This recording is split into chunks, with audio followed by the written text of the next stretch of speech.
All right, awesome. So we're here at Power Connect Dallas, the Power Connect podcast, having a great time with my man Shaw and my brother Brandon over here. And we're going to talk about a few different things. Talk about marketing. We're going to talk about business, and apparently we're going to talk a little bit about data. So I'm first going to just lob one out here. What the heck is going on in this world with ChatGPT? What's going on? How are you seeing it kind of take over some things in your industry or in your in your business right now with what you're doing at Thomson Reuters? Are you thinking about it, like AI and how it's kind of changing the game? What do you think? Yeah. So at Thomson Reuters, we're super excited about the possibilities of what things like ChatGPT can do and AI can do. Mm-hmm. We as a company have been actually investing and building AI-based learning models for the last 30 plus years across all our products. And this year we announced that we're going to be investing about $100 million specific to AI-related updates and development. Wow. What all that translates into is, think about any of our products. Now we're just going to bring the generative AI type capability into the products. So if you're an attorney, and before you were just doing research, legal research, using one of our products, now you just go into an interface, click on it, chat, and all that content kind of gets bubbled up to you. So it's a different way of how you're accessing information. Yes. Right? It's just made it so much more easier and contextual. Yes. It's amazing. Yeah. No, it's great. What about you? What do you think? I actually have I don't want to say it's slightly different, but I think it's just a different perspective than most people. I think that ChatGPT is just Search 2.0, right? Because what you're doing is it's not a sentient thought that this is having, it's consolidating information. The problem is right now, it can be convinced that certain information is correct and certain information is incorrect. So what you have is if you have this, let's say, really powerful SEO tool, like a very large media site, or you have a very powerful SEO tool like a Wikipedia. If somebody inputs the wrong information on Wikipedia, it's just going to feed it back to you.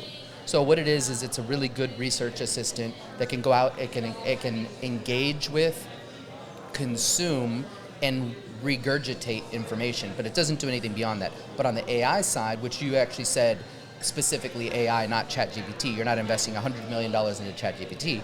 Yeah. With AI, that next level just somehow came out of nowhere.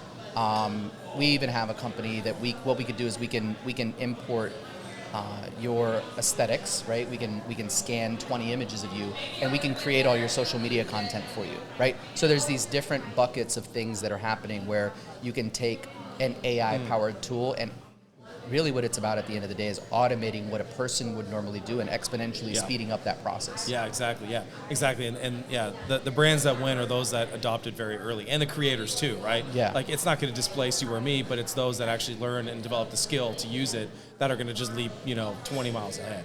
Yeah, it certainly is going to replace a lot of industries. It's going to replace and revolutionize a lot of spaces where you have these, some are mundane tasks and some are more sophisticated, but you're just automating and aggregating the result of that a lot quicker. Yeah, and just the other way I tend to look at it also is, it has brought, if you were to use ChatGPT as a reference point, it has brought the possibilities of what AI-powered content can be for a common man. Yeah. That's crazy. Yeah. Because it's been there, right? Yeah. With companies, with nerds, with geeks, people who are really good at this for the last 20 plus years. Super exciting stuff. Yeah.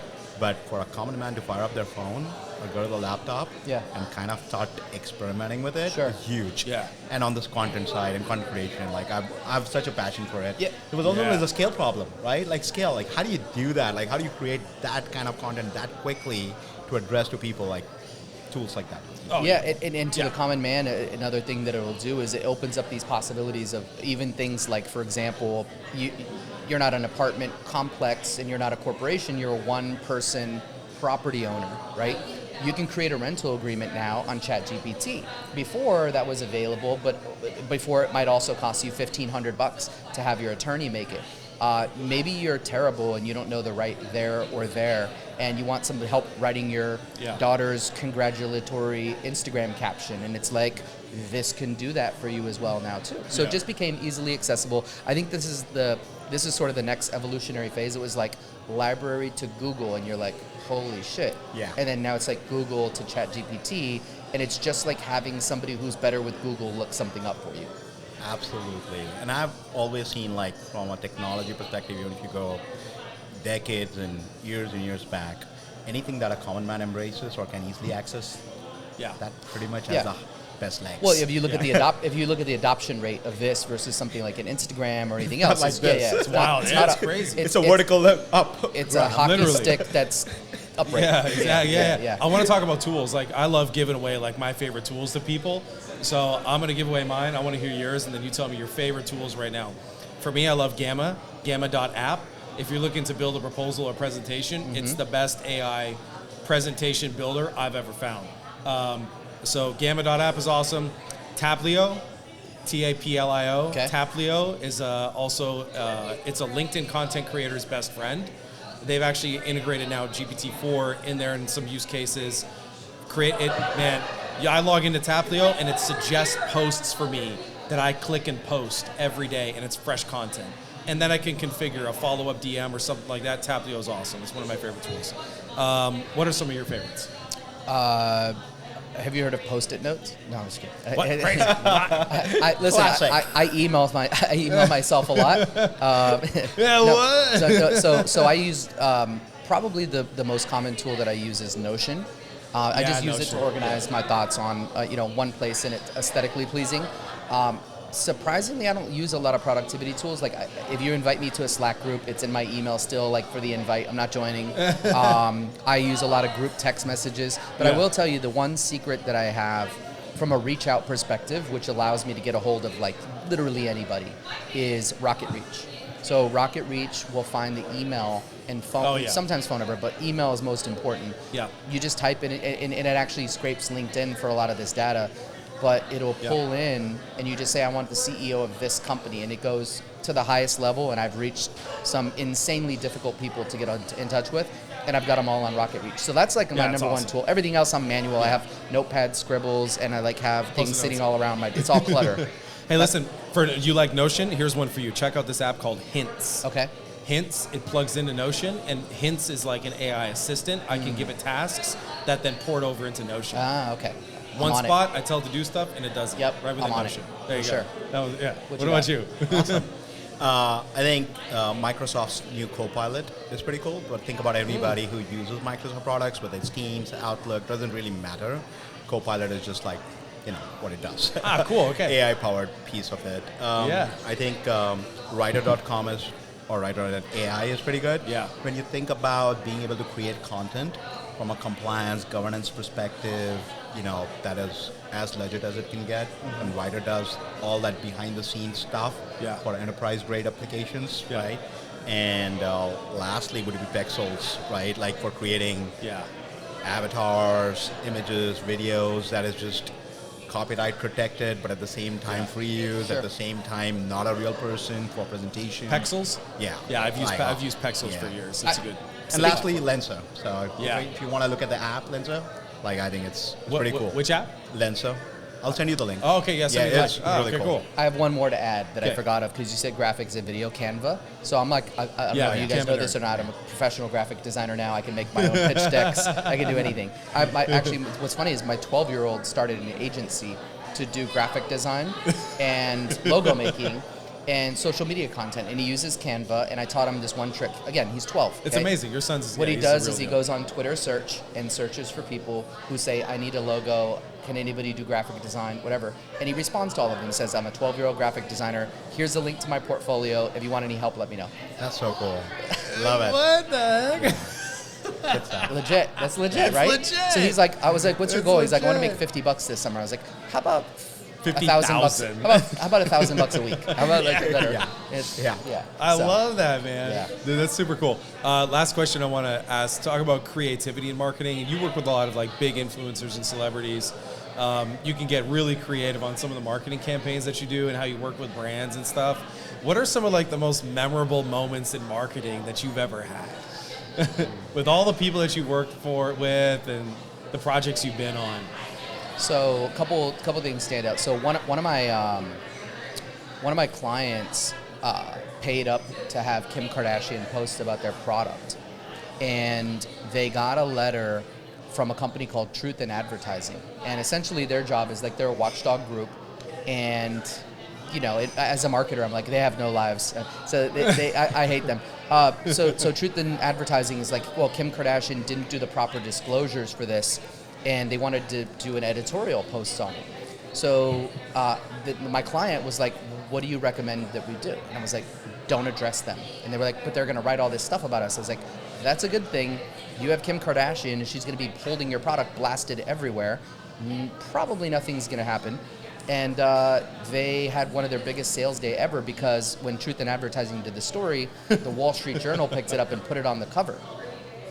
And nothing ever happened to them. But they got the free cover of the Wall Street Journal with Kim Kardashian holding their product. I was going to say, if they were going to pay for that placement, how much would they pay? Oh, I mean, a lot of money. Wall Street Journal would be like, that's so spammy. That's too much of a commercial. We would never do it. I'm talking about the whole front of the publication. Hey. So that's a memorable one because they had the opportunity to make some sort of comment and then probably get fined and have all these apologies they had to put out. But if they ignored it, got on the cover of the Wall Street Journal for free. Dude, not bad. That's pretty good. Yeah. Cool. What about you, man? Memorable moments in marketing. What's like a memorable campaign or a creative campaign for marketing? Maybe another brand you saw or some inspiration. Like, what's something that you've seen that was like, that was good? Like, Yeah, so on our side, one of the companies that I was working for, we ran some brand launch campaign for celebrity endorsed health related information, and me and the team were responsible for building it from grounds up. So the entire web presence, digital presence, Facebook, Twitter, Pinterest, like everything was from grounds up. That was a super exciting thing to work on because like literally every month we had who's who, whether it's Kardashians or not, like everybody you know would be out there, and we would be promoting their content, and the kind of like, you know, spikes we got every time we read live with a new edition was incredible. So Are you able to say what the brand was? it was Sam's Club. Oh, okay. Yeah. That's good. That's cool. I talked to them recently. Yeah. They told me a story. What's funny is they talked to me about they have Kevin Hart as their brand ambassador. You know that? So they have Kevin Hart as their brand ambassador. And I'm like, how did you guys land Kevin Hart? I'm just curious because if we want to work together in some capacity, we need to know how did you get Kevin Hart and like what's your next person? And they said, well, no, we actually don't know anything about doing those types of deals. We were just doing some sort of meeting at Sam's Club 0 or Sam's Club 1, which is the one in, what's the headquarters? Whatever the headquarters. Bentonville, Arkansas. Bentonville. We were doing Bentonville. And somebody radios up to the boardroom and they're like, Kevin Hart's downstairs shopping. And they went downstairs and was like, you shop here? Do you want to do a deal with us? And it was like, then they had all these different commercials and stuff, but they were like, we don't know how to do that type of deal. They're like, we want to do more like that, but that one we just got, like, he was here and we'll pay you, and he's like, pay me, and then it was done. And that's what you specialize in, like, you know.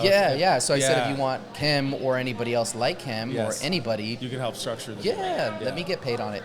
Yeah, why not? I mean, exactly. And then you can make sure that it's done right. Of course. Exactly. Absolutely. Everybody's happy. Yeah. Well, I mean, all the celebrities that they want to work with aren't going to just go to Bentonville and get lucky. So it's like that was the total stroke of luck situation for them, and it worked out. But if they want to replicate that, they obviously have to work with somebody who has some expertise around that. Yeah. I love it. Guys, this was fun. Fun stuff. Thanks, guys. Yeah. Say into the camera just your name and the company you work for, and then I'll help us just find you. My video editor on social media will be able to find you a little bit easier. Sure. Anand Shah with Thomson Reuters. Excellent. Sure. Brandon Hampton, invite only. Bingo. Awesome. Right Thank on. you, guys.